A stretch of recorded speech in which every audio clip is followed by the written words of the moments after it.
Thought it might be kind of interesting to do a video showing some of the damage I've run across the last few years. Some of them I bought like this, and some of them happened to us. This was my first sport quad ever, a YFZ 450. The rod came apart on it, took out the cylinder, and here's the crankshaft.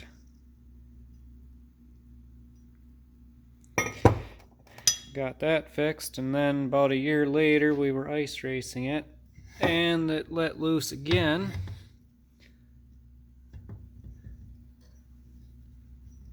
Here's the cylinder and piston.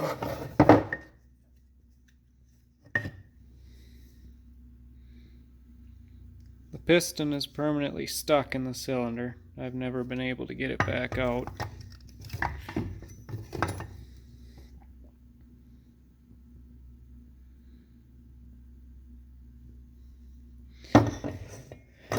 This was just a little Yamaha 250 I bought. I had to cut the piston in half to get it off the crankshaft, but this was all like that when I tore it apart.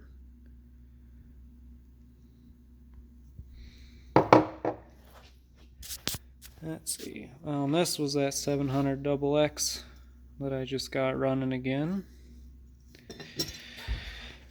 And this was a Raptor 700 I picked up. It was blown up. Knocked a hole in the cylinder. The lower rod bearing looks like had locked up on it and broke the connecting rod. And put a hole in the block when it did. And this was an Outlaw 450 Polaris. Dropped a valve. Bent the connecting rod in it. And this was a 660 we were drag racing.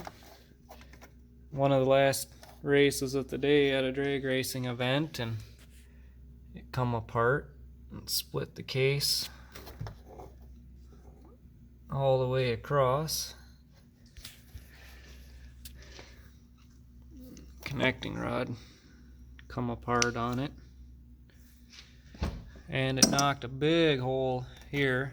There was a counterbalance gear here, and that was outside of the engine when it come to a stop, so it knocked a big hole in the top of the case.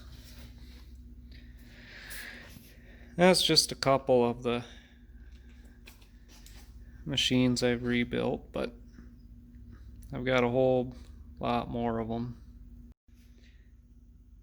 So that's just a few of them that I've rebuilt, or some of the carnage I've seen. I've got a pile of parts probably 4 or 5 times this size that are just junk from all the other machines that I've rebuilt, but these were some of the more interesting ones.